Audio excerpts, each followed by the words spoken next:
ایک ہمارے بڑے مخلص دوست تھے ارشاد بھائی، مرحوم ہو گئے، ان کے 2 بچے ہیں یہاں، دونوں حافظ ہو گئے ہیں، افراز احمد والحافظ ارشاد احمد، شانتی نگر بنگلور میں۔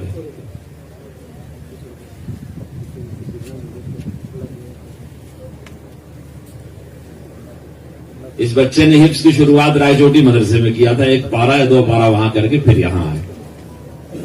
آپ کے علم میں ہوا کہ رائے چوٹی مدرسے سے یہ مدرسہ شروع کیا گیا ہے، وہاں کے بھی حضرات آئے ہیں، ان کا بھی شکریہ ادا کرتا ہوں۔ یہ محمد ذوالفقار احمد ارشاد بھائی کے بیٹے ہیں، ارشاد بھائی مرحوم کے، ان کے چچا اور بڑے ابا یہاں آئے ہوئے ہیں۔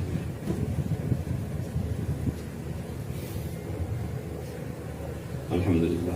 عبد الباسط، حافظ عبد الباسط ولد حافظ وجہ القمر، بی ٹی ایم کے ہیں یہ، بنگلور کے۔ اور مفتی عبداللہ صاحب، قاری صادق صاحب کے صاحبزادے مفتی عبداللہ صاحب ٹونگ کی، ان کا فیض اس مدرسے میں بھی ہے اور اقبال بھائی کے کالج میں بھی ہے۔ اس علاقے میں ان کی بڑی خدمات ہے اور ہم کو ان سے بڑا تعاون رہتا ہے ہر کام میں۔ تو انہوں نے اپنے بچے کو گھر میں حافظ بنایا، یہ خاندان پڑھا لکھا ہے، مولانا عبدالرحیم صاحب کے بھائی ہیں وہ، تو اس طالب علم کی دستار بندی حضرت کے ہاتھوں سے ہو رہی ہے، ظفر احمد ان کا نام ہے۔ آپ لوگ بھی نیت کریں کہ اپنے بچوں کو حافظ بنائیں گے، عالم بنائیں گے، امت کی بہت بڑی ضرورت ہے عالم ربانی حافظ۔ یہ ہمارے ذاکر بھائی نے ان بچوں کو چھوٹا چھوٹا تحفہ دیا ہے، یہ میرے ہاتھ سے، آ بیٹا یہ لو، جزاک اللہ۔ ہمارے ذاکر بھائی ہیں، عبد الرحمان ہیں، دوسرے لوگ ہیں، یہ مدرسے کے طلبہ سے محبت کرتے ہیں اور یہ وقفے وقفے سے یہاں تشریف لاتے رہتے ہیں۔ حلال حرام کی تو تمیز ہے نہیں، ایسا معلوم ہوتا ہے جیسے کوئی چیز حرام حرام ہے ہی نہیں۔ دیکھیں 11:30 ہو گیا ہے اور حضرت کی بات ہوگی اور بعد میں جمعہ کی اذان وقت پر ہوگی اور 1 بجے سے پہلے جمعہ کی نماز ہو جائے گی۔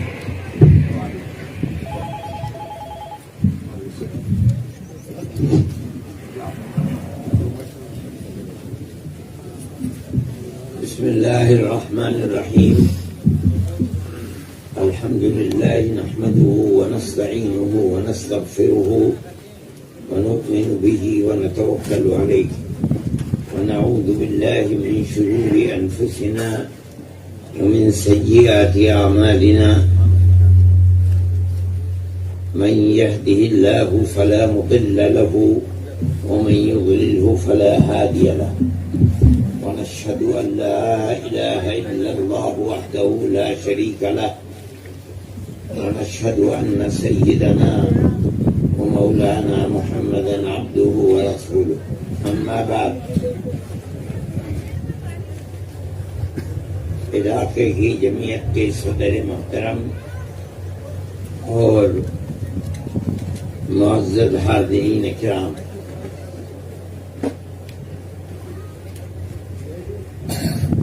جمعیت علماء ہند آپ حضرات کے تعاون سے جو کام جتنا کام کر سکتی ہے، ہمارے اکابر رحمہم اللہ کا فیض ہے کہ ہم اس کو کرتے رہتے ہیں۔ آپ کے سامنے جو ابھی کارکردگی جمعیت علماء کی پڑھی گئی ہے، اس کے اندر ایک مسئلہ پیش کیا گیا کہ وہ ہمارے جوان جن کے اوپر دہشت گردی کا کام کرنے کے الزام میں جیل کی سلاخوں کے پیچھے دھکیلا گیا ہے، یہ کام چونکہ ملک کی فرقہ پرست ذہنیت اس کو بہت خراب سمجھتی ہے، اس لیے کوئی جماعت ان کے لیے قانونی کارروائی کرنے کی ہمت نہیں کرتی۔ صرف جمعیت علماء ہند ہی ایک ایسی جماعت ہے، باوجود کہ وہ ہمارے اوپر یہ الزام رکھتے ہیں کہ ملک میں دہشت گردوں کی حمایت جمعیت علماء کرتی ہے، ان کے کیس کو لڑاتی ہے، لیکن ہم برابر ان کے کیس لڑ رہے ہیں اور ہم یہ کہتے ہیں کہ یہ مجرم نہیں ہے، ان پر الزام لگایا گیا ہے۔ جب تک عدالتوں کا فیصلہ نہ ہو جائے کسی شخص کی دہشت گردی کے لیے کام کرنے کا، اس وقت تک وہ ملزم کہلاتا ہے، مجرم نہیں کہلاتا۔ ہم ان کے مقدمات کو لڑتے ہیں اور ہم یہ کہتے ہیں کہ ان میں ہو سکتا ہے کوئی آدمی قصوروار بھی ہو، اس کا فیصلہ عدالت کرے گی، لیکن ایسا بھی بہت ہے کہ عدالتوں نے، لوور کورٹ نے یا ہائی کورٹ نے یا سپریم کورٹ نے بہت بچوں کو باعزت بری کیا، جس کا مطلب یہ ہے کہ عدالتیں ملک کی یہ سمجھتی ہیں کہ ان کے اوپر جو الزام لگایا گیا ہے وہ ثابت نہیں ہے، جس کا مطلب ہے کہ مقدمات کو لڑنے کی گنجائش ہے۔ ہم ان کے مقدمات کو لڑتے ہیں، اور اللہ کا بڑا کرم ہے کہ ایسے لوگ جن کے لیے لوور کورٹ میں پھانسی کی سزا ہو گئی تھی، پھر ہائی کورٹ نے پھانسی کی سزا رکھی، اور ہم نے ان کے مقدمات کو سپریم کورٹ میں لڑا تو باعزت بری ہو گئے۔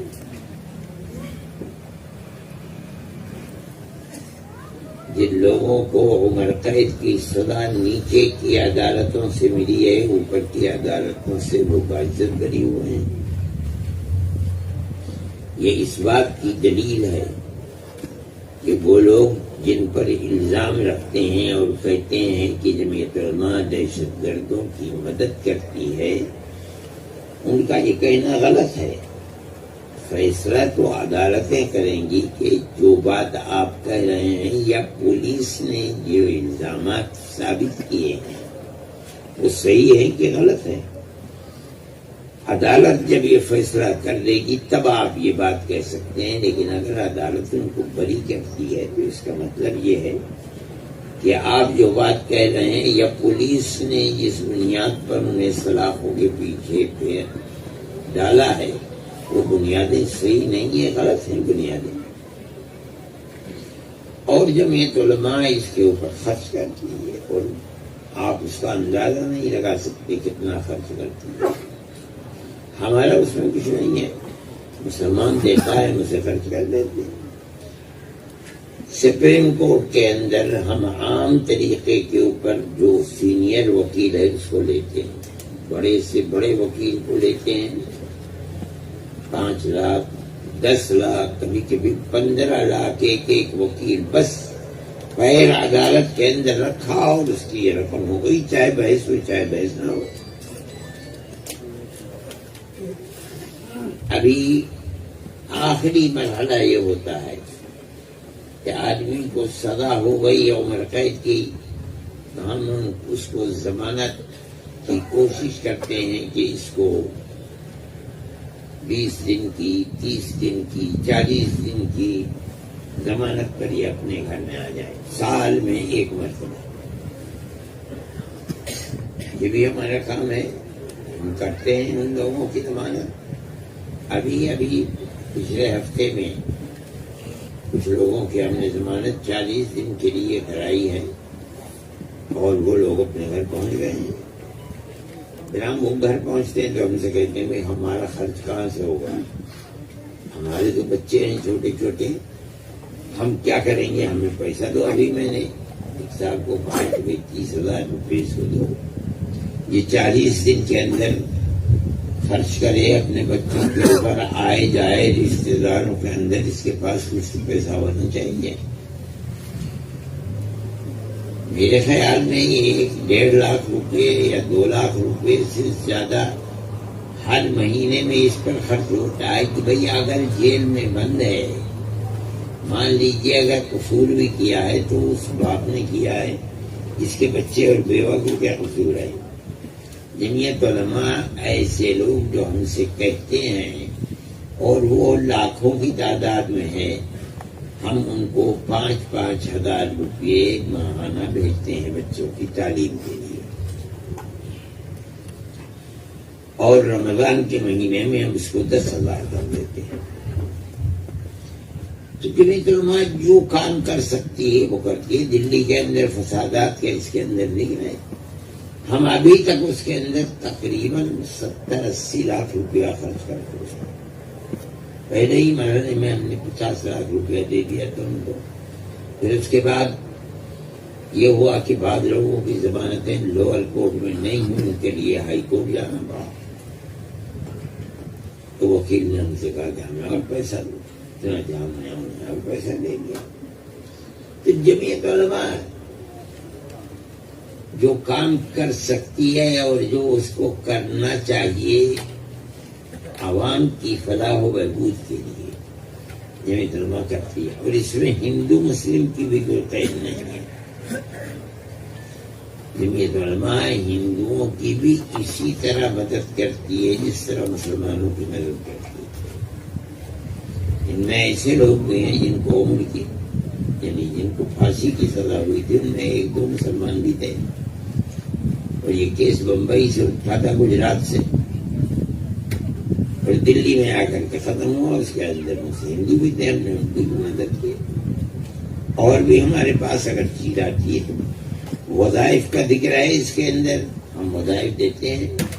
پچھلے سال ہم نے 1 کروڑ کا بجٹ بنایا تھا، اس سال ہم نے 2 کروڑ کا بجٹ بنایا، اور پچھلے سال بھی ہندو تھے اس کے اندر، ہندو لڑکے پڑھنے والے، اور اس سال بھی مسلمانوں کے ساتھ ہندو بچے بھی ہیں، ان کی بھی مدد کرتے ہیں۔ میں یہ کہتا ہوں کہ جمعیت علماء کے نزدیک ہندو اور مسلمان کی کوئی قید نہیں ہے۔ مصیبت کا شکار ہمارے پاس جو بھی آتا ہے ہم اس کی مدد کرتے ہیں۔ یہاں آپ کے صوبے کے اندر جو 15 مکان دیے جا چکے ہیں اور 16 مکان ابھی تعمیر ہو رہے ہیں، میں آیا تھا ان 15 مکان کو دینے کے لیے، اس میں ہندو بھی تھے، مسلمان بھی تھے۔ آپ کے قریب کیرلا کے اندر 3 سال پہلے جو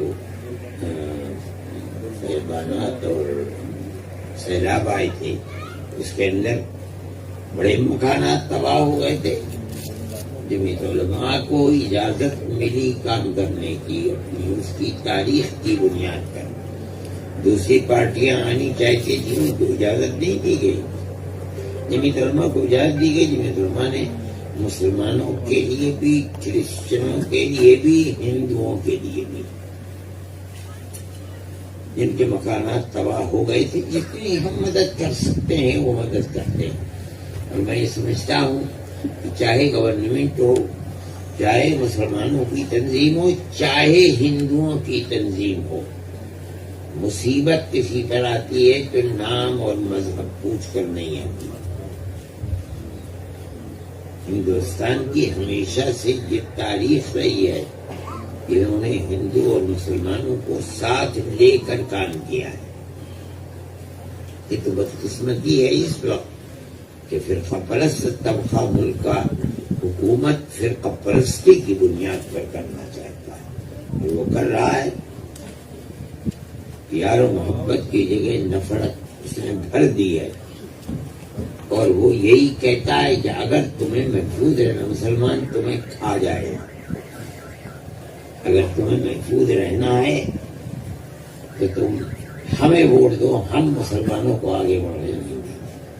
یہ عام طریقے پر یہ لوگ کی باتیں سامنے آتی، لیکن یہ لوگوں کی آنکھوں میں دھول جھونک رہا ہے۔ مسلمان اس ملک میں ہمیشہ سے تو رہی ہے۔ بے شمار گاؤں ایسے ہیں جن کے اندر ہندو اور مسلمان ساتھ ساتھ رہتے ہیں، اور کب سے رہتے ہیں یہ کسی کو معلوم نہیں کہ کب سے رہتے ہیں، ایک دوسرے کے دکھ درد کے اندر شریک رہتے ہیں۔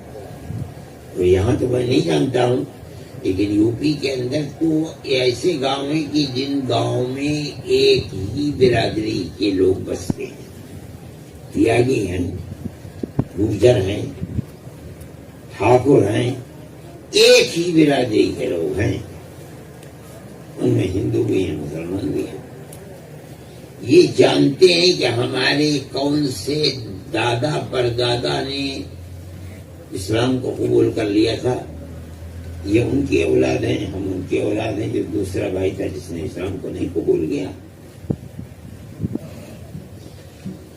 یہ آپس میں ساتھ رہنا، ساتھ بیٹھنا، دکھ سکھ کے اندر شریک رہنا، یہ ہمارے اس ملک کی روایت رہی. ہندوستان کی یہ خصوصیت ہے. سب ایک دوسرے کے ساتھی اور ایک دوسرے کے شریک ہیں، لیکن موجودہ ماحول ایسا ہے کہ جس میں مسلمانوں کو خاص طریقے کے اوپر بہت دانشمندی عقل کے ساتھ اپنی زندگی کو گزارنا چاہیے. اور جمعیت علماء اس کو ضروری سمجھتی ہے کہ اس پیغام کو دنیا کے اندر عام کرے. اسی لیے میں آپ سے کہتا ہوں، حکومتوں کے پاس، فرقہ پرست طاقتوں کے پاس قوت ہے ملک کے اندر، ہمارے پاس کوئی طاقت نہیں ہے. لیکن ہمیں اپنے کردار سے ہر جگہ، وہ اگر نفرت کی سیاست کرتے ہیں تو ہمیں آپس میں پیار محبت کی بات کرنی چاہیے. اس کے بغیر نہ ملک زندہ رہے گا، نہ آپ زندہ رہیں گے. اس کو آپ سمجھیں. آپ جہاں رہیں، جس جگہ رہیں، پیار و محبت کے ساتھ رہیں. جنوبی ہندوستان کے اندر نفرت نہیں تھی، لیکن اب جو یہ ملک کے حالات ہیں اس کے اندر نفرت بڑھ رہی ہے. آپ بھی اس سے محفوظ نہیں ہیں. آپ اپنے کردار سے اس کے خلاف کام کریں، پیار و محبت کا سلوک کریں. اپنے یہاں کوئی شادی ہو تو اس کو ضروری سمجھیں کہ جس طرح آپ مسلمانوں کو جمع کرتے ہیں، آپ اپنے قربتوار اڑوس پڑوس کے رہنے والے ہندوؤں کو بھی ان کے گھر جا کر دعوت دیں، بلائیں، ان کے لیے کھانا بنوائیں، اور ان کے یہاں دعوت ہو تو آپ جائیں. فرقہ پرست طاقتوں کے اس پروگرام کو آپ توڑ نہیں سکتے. اگر توڑ سکتے ہیں جو اس کی صورت یہی ہے. میرے بھائی کی جمعیت علماء اس کے لیے کام کرتی ہے. اس وقت کی صورتحال میں جو میں نے ابھی تقریر کی تھی جس کے اوپر بہت شور مچا، میری تقریر تو پیار و محبت کی تقریر تھی. میں نے پہلے ہی یہ بات کہی تھی کہ اللہ نے نبی آخر الزمان حضرت محمد صلی اللہ علیہ وسلم کو بھیجا تو اس کے لیے منتخب فرمایا جزیرۃ العرب کی سرزمین کو. پھر اللہ نے اگر سب سے پہلے نبی کے لیے کسی زمین کو منتخب کیا تو وہ ہندوستان کی سرزمین. میں نے تو اس کو محبت کے لیے کہا تھا، لیکن جو فرقہ پرست ذہنیت ہے اس کے حلق کے اندر یہ بات نہیں ہے. کوئی بھی پروگرام جو پیار و محبت کے لیے ہوتا ہے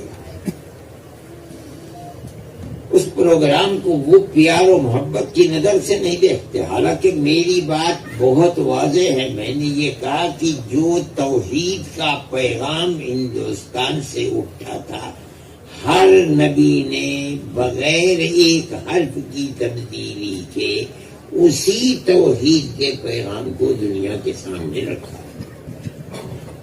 یہاں تک کہ ہمارے آقا حضرت محمد صلی اللہ علیہ وسلم نے وہی توحید کا پیغام دیا، ایک اللہ کی عبادت. یہ ایک اللہ کی عبادت تو ہندوستان کی سرزمین سے سب سے پہلا نبی یہاں اللہ نے اتارا ہے.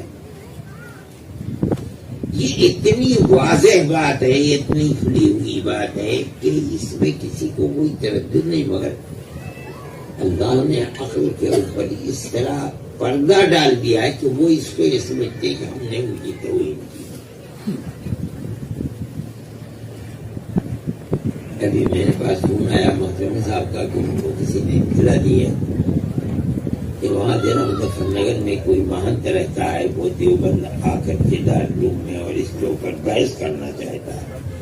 میں نے ان سے کہا کہ حضرت آپ ان سے فرمانے کی یہ دارالعلوم کا کوئی مسئلہ نہیں ہے, دارالعلوم نے کوئی تقریر نہیں کی ہے, دارالعلوم صرف درسگاہ ہے, ایک پڑھانے کی جگہ ہے. تقریر کی ہے جمعیت علماء کے پلیٹ فارم پر, جمعیت علماء کے صدر نے کیا, آپ اس سے بات کریں. دارالعلوم سے کیا دارالعلوم, وہ میرے پاس آئیں گے, میں انہیں دوستوں کا میں خود ان سے کہوں گا کہ آپ کو کس چیز پر اعتراض ہے, وہ بھی تیار ہے. مگر میں نے کہا کہ میں بھی ان سے اگر وہ میرے یہاں آئیں گے تو میں ان کا احترام کروں گا اور میں اپنی بات ان سے کہوں گا. میری بات تو پیار و محبت کی بات ہے, آپ اس کو دشمنی کے اوپر کدھر سے لے کر کے جانا چاہتے ہیں. میری کوئی بات دشمنی کی نہیں ہے. میں نے تو یہ بات بتلائی کہ نبی آخر الزمان نے جو پیغام دیا, اور درمیان میں نے قرآن کی آیات پڑھ پڑھ کر کے کہ فلاں نبی نے یہی پیغام دیا, فلاں نبی نے یہ پیغام دیا, فلاں نبی نے یہ پیغام. لیکن اس پیغام کی اصل کہاں سے, یہی ہندوستان کی زمین اور دھرتی ہے. سب سے پہلے یہ پیغام کہ اللہ ایک ہے, اس کا کوئی شریک نہیں, ہندوستان سے اٹھا.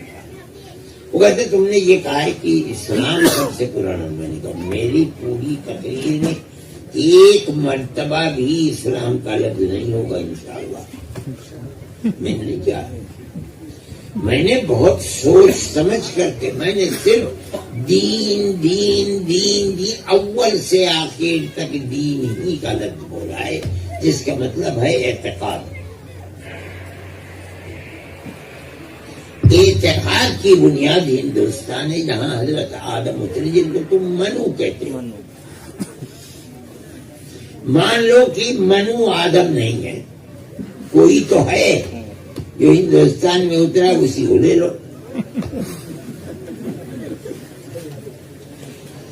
اس لیے میں نہیں سمجھتا ہوں یہ وہی ہے, وہ دماغ ہے یہ.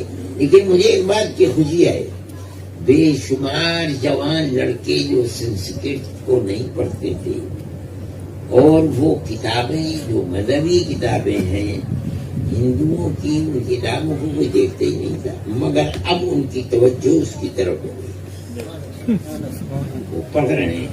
اور میں اس کا دوسرا پہلو بھی سمجھتا ہوں, ارے ہم نے ہندی میں ترجمہ کیا ہے, اس کی تفسیر ہے, تم اس کو پڑھو. اور جہاں جہاں اعتراض ہے, ایسے بھی اللہ کے بندے پیدا ہو جائیں گے جو یہ کہیں گے کہ جو ہماری کتاب میں وہی قرآن میں ہے. جہاں جہاں توحید کی بات آئے گی, قرآن پیچھے نہیں رہے گا, توحید کے اوپر اس سے آگے رہے گا. میرے پاس میری سامان میں رکھی ہوئی ہے, میں اس کو لے کر کے آیا تھا اپنے سبر میں دیکھنے کے لیے. یہ جروید, میں نے اس کو پڑھنا شروع کیا, اور میں نے ان جگہوں پر نشانات لگائے ہیں جہاں صرف ایک اللہ کی توحید کا ذکر ہے. وہ منتر کون کون سے ہیں, ان کا نمبر کیا ہے, میں نے ان کو دیکھا. اور ان تمام کتابوں کے ترجمے جو وید رگ وید دوسرا ہے, میں نے اس کے بارے میں بھی ٹیلی فون کیا. میں جاؤں گا تو انشاءاللہ وہ بھی مجھے مل جائے گی کتاب. دارالعلوم کے کتب خانے کے اندر کتابیں موجود ہیں. آپ لوگوں کو بھی ان ترجموں کو دیکھنا چاہیے.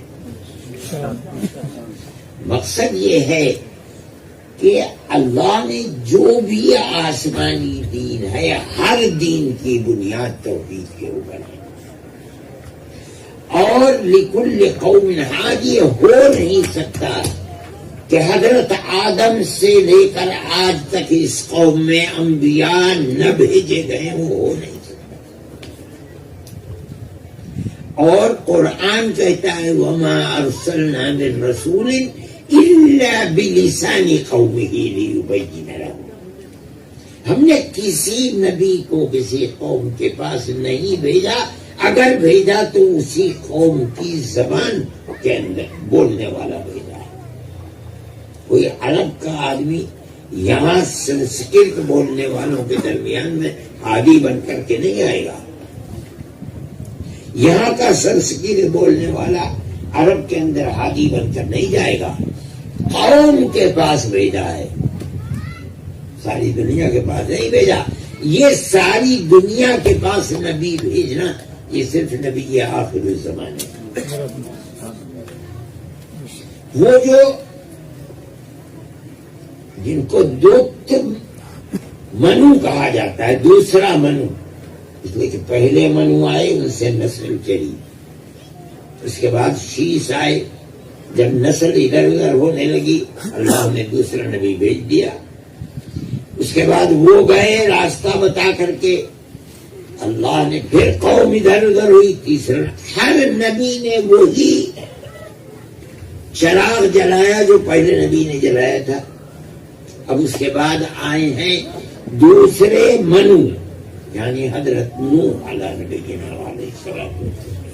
ان کے یہاں ہے جو چیز ہم حضرت نوح کے بارے میں قرآن کہتا ہے کہ وہ آئے اور انہوں نے 950 سال تعلیم دی، لوگوں نے قبول نہیں کیا، انہوں نے بد دعا کی، اور ایک ایسا طوفان آیا جس نے ساری دنیا کو ختم، جتنی بڑی بھی دنیا تھی.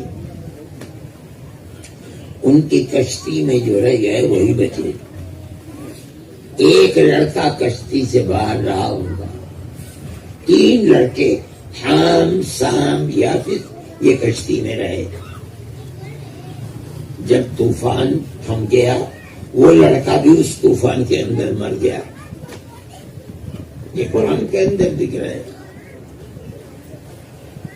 12ویں سپارے کے اندر آپ دیکھیں اس کو، 12ویں سپارے کے 3 اور 4 رکوع کو آپ پڑھیے، ترجمہ اس کا آپ کو ملے گا.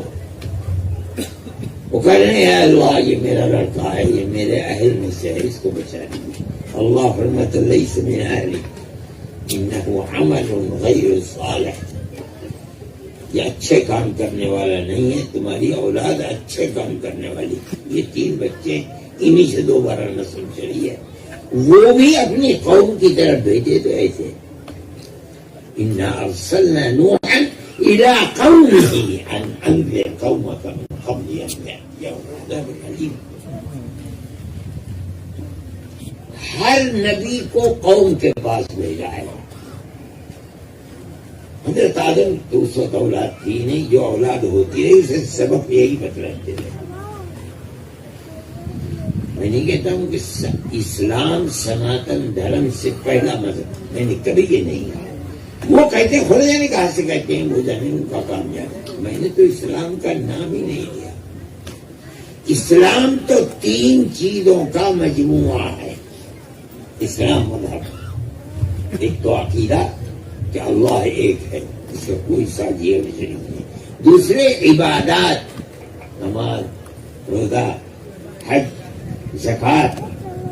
تیسرے معاشرت، معاملات، رہنا سہنا. آدمی اپنے ماں باپ کے ساتھ کیسے رہے، اپنی بیوی کے ساتھ کیسے رہے، بچوں کے ساتھ کیسے رہے، پڑوسیوں کے ساتھ کیسے رہے، دوسرے انسان کے ساتھ چاہے اس کا دھرم کچھ بھی ہو کیسے رہے.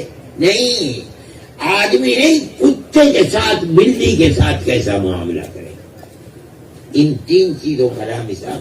میں نے کوئی بحث اسلام سے صرف ایک چیز، میں تو کہتا رہا دین دین، یعنی عقیدہ عقیدہ عقیدہ کہ اللہ ایک ہے، اس کا کوئی شریک نہیں. اور تم کہتے ہو کہ اللہ کو اوم کہا جاتا ہے. میں نے بار بار اوم کا نام لیا ہے.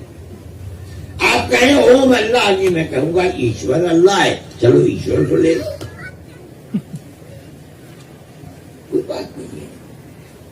وہ سوال یہ ہے کہ سب سے پہلا آدمی جو جنت سے اتارا گیا ہے وہ منو ہے یا کوئی ہے؟ وہ عبادت کس کی کرتا تھا؟ جمعیت علماء ہر چیز کے اندر ٹھیک ہے جمعیت علماء ہمیشہ آپس میں پیار و محبت کی بات کرتی ہے، کبھی تفریق کی بات نہیں کرتی۔ ہماری اس تقریر کو غلط رخ دینے کی لوگ کوشش کر رہے ہیں، مگر اللہ کا شکر ہے میں اس کو بہت عظیم چیز سمجھتا ہوں اور خدا کے یہاں قبولیت کی دلیل سمجھتا ہوں کہ مسلمان بچے جو بالکل کوئی توجہ نہیں تھی کہ مذاہب جو ہم اس ملک میں رہتے ہیں، اور اللہ نے یہ فرمایا ہے کہ سب سے پہلے آدم اس ملک میں اترے ہیں، ان کے اتارنے کے لیے اس ملک کو منتخب کیا گیا ہے۔ تو یہ دیکھیں کہ ہے کیا چیز مگر یہ، اور ہندو مخالفت کرتے ہیں اسلام کی، وہ دیکھیں اسلام تعلیم کس چیز کی ہے۔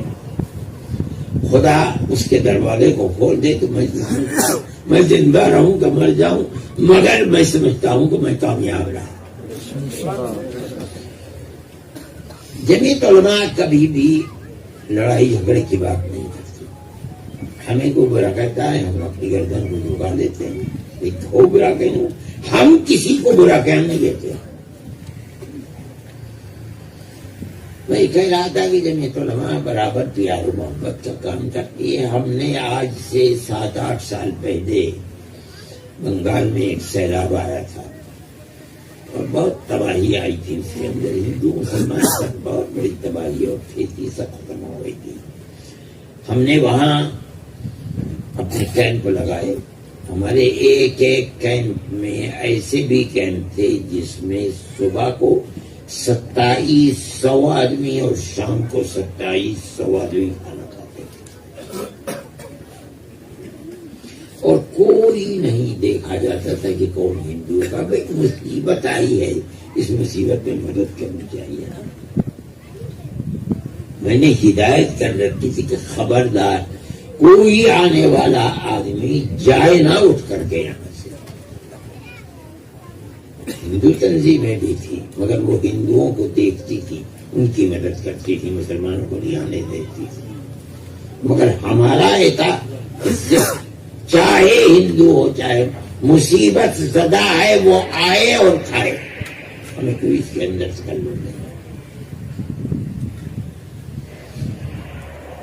میں یہ کہا کرتا ہوں اور اس زمانے میں اس کی ضرورت بہت زیادہ محسوس کرتا ہوں کہ آپ حضرات کو اپنا معاملہ جہاں بھی آپ رہتے ہیں، چاہے مدرسے والے ہوں چاہے رہنے والے ہوں، وہ ہر آدمی کے ساتھ جو آپ کا قریبی ہے، آپ کے قریب میں رہتا ہے، آپ کے گاؤں میں رہتا ہے، آپ ان سے اپنے روابط کو بڑھائیں، ان کی خوشی کے اندر جا کر شریک ہو، آپ اپنی خوشی میں انہیں شریک کریں۔ یہ اگر کل اس کی ضرورت 10% تھی تو آج اس کی ضرورت 50 نہیں 100% ضرورت ہے، اور یہ ہونا چاہیے۔ اگر آپ نہیں کریں گے تو آپ ٹھوکر کھائیں گے۔ یہ ایک ایسی چیز ہے جس کو ہونا چاہیے اور آپ کو کرنا چاہیے۔ جمعیت علماء اس کے لیے کوشش کر رہی ہے اور اپنا فرض سمجھتی ہے کہ کوشش کرے۔ دوسری بات جو میں نے کہی تھی اس پر غور کریں، ہر چیز کا اردو ترجمہ موجود ہے، ان کی ہر کتاب کا، جس کو مسلمانوں نے بھی کیا ہے اور خود ان کے پنڈتوں نے بھی کیا اپنے دین کو پھیلانے کے لیے۔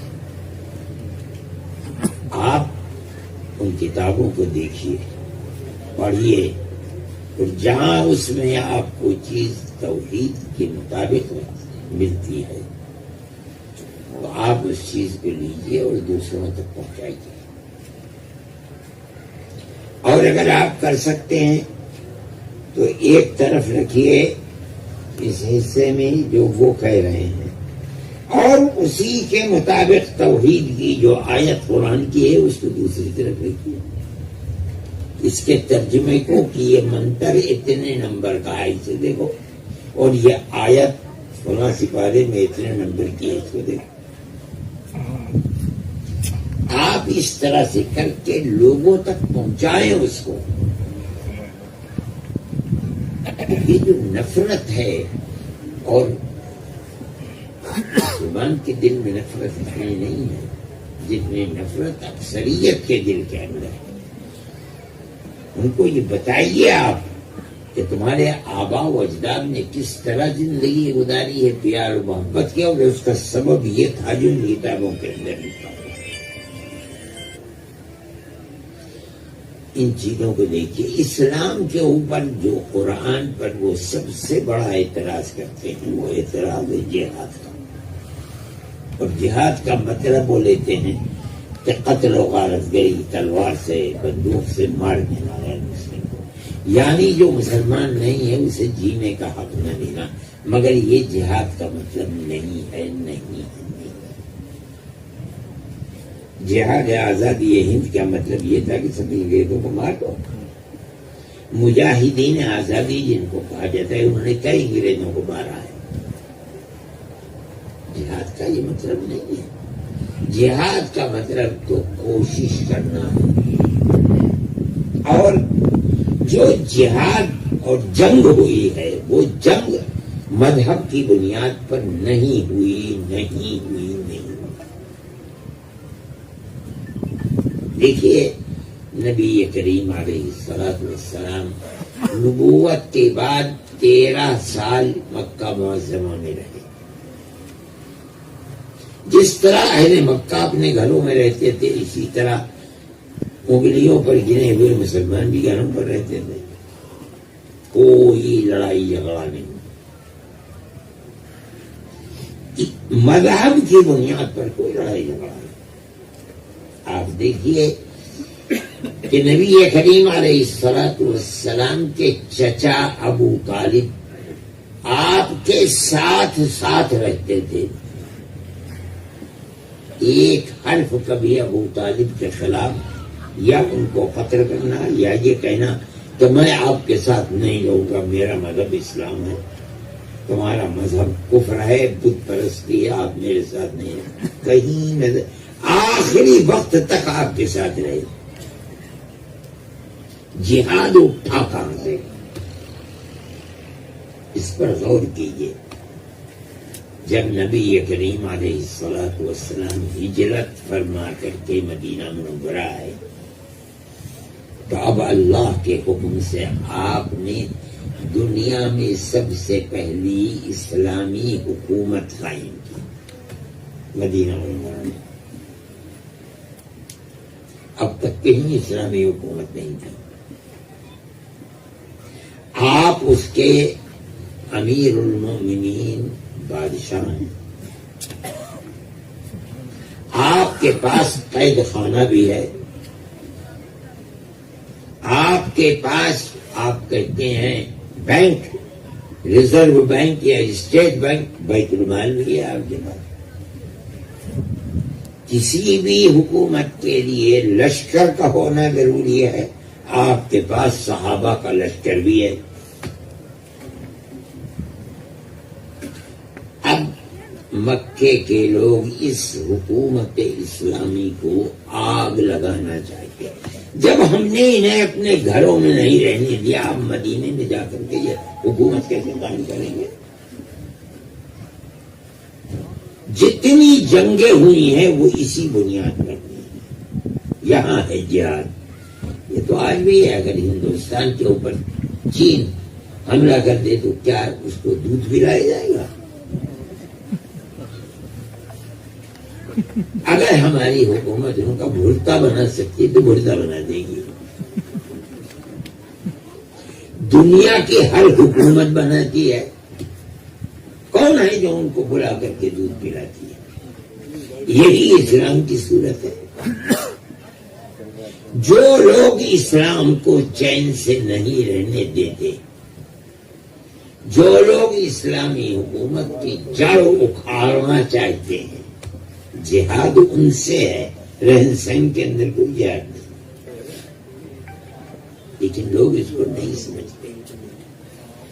جہاں جہاد کا دیکھیے، جہاد کا لفظ ان صورتوں میں بھی آیا ہے جو صورتیں مکے میں اتری ہیں۔ مکے میں تو جہاد تھا ہی نہیں، تو قرآن میں جہاد کا لفظ وہاں کیوں ہے؟ صرف اس لیے ہے کہ جہاد کے معنی قتل کرنے کے نہیں ہے۔ اگر جہاد معنی میں قتل کے ہے، یقاتلون فی سبیل اللہ، وہ وہاں ہے جہاں وہ حکومت اسلامی کو اکھاڑنا چاہتے ہیں، مسلمانوں کے وجود کو ختم کرنا چاہتے ہیں۔ وہاں یہ ہے کہ اپنے گھر میں مت بیٹھو، باہر نکلو اور سر سے کفن باندھ کر کے باہر نکلو، اپنے دشمن کو قتل کرو۔ آج دنیا کے اندر یہی ہوتا ہے۔ کیا ہو رہا ہے یوکرین کے اندر؟ وہ طاقتیں جو اپنے آپ کو دنیا کی سپر طاقت کہہ رہی ہیں، وہ باہم برسر پیکار ہیں، اور روز آنا بڑھتا ہی چلا جا رہا ہے۔ اب اخبارات یہ کہہ رہے ہیں کہ وہ اسلحہ جو ایٹمی اسلحہ ہیں، روس نے ان کو تیار کرنے کا بھی حکم دے دیا۔ اس کا مطلب یہ ہے کہ دنیا برباد ہو کر رہ جائے گی، تباہ ہو جائے گی۔ چیز یہ ہے کہ آپ رہن سہن اپنا ٹھیک کیجئے، کوئی مسئلہ نہیں ہے۔ جہاد کا ذکر قرآن میں جہاں ہوا ہے، وہاں ایسی مخالفت کے لیے آیا جہاں آپ لوگوں کو جینے کا حق نہیں دے رہے ہیں، اس کے لیے جہاد۔ اس کو سمجھیے، پڑھیے، اور سمجھ کر کے جو اعتراض کرتا ہے اس کے اعتراض کا جواب دیجیے۔ میں نے آپ سے کہا کہ جہاں رہن سہن دوسرے مذہب والوں کے ساتھ تھا مکی زندگی کے اندر، کوئی کہہ نہیں سکتا کہ رسول اللہ نے خود تو کیا کسی مسلمان کو اجازت دی ہو کہ اس کے ظلم کے بدلے کے اندر تلوار سے اس کی گردن کاٹ دو، نہیں۔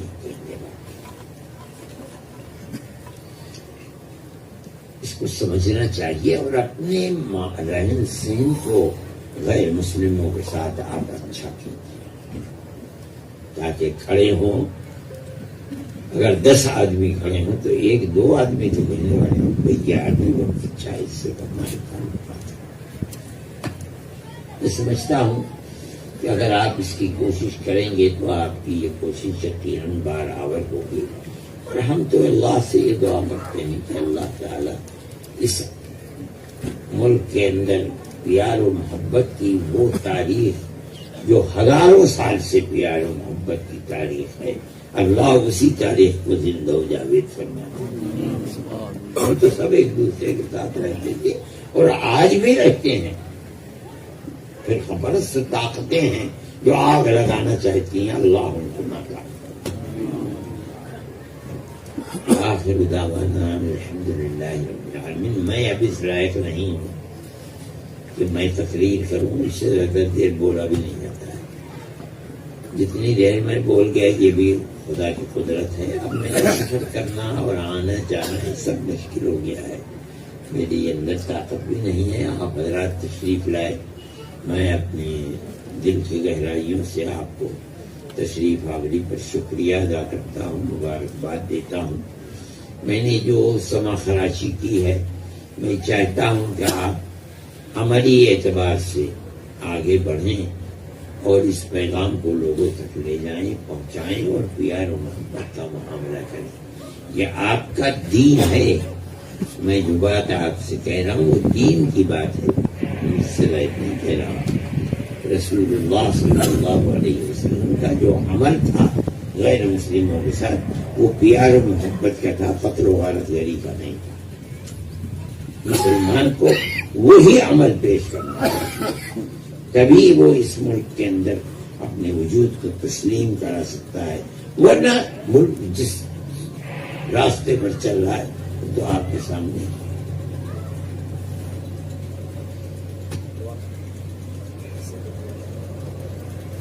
اللهم إنا نشهد لا إله إلا أنت الأحد الصمد الذي لم يلد ولم يولد ولم يكن له كفوا أحد. اللهم صل على سيدنا عبدك ورسولك محمد النبي الأمي وعلى آله وأصحابه وأهل بيته وبارك وسلم ما تحب وترضى عدد ما تحب وترضى.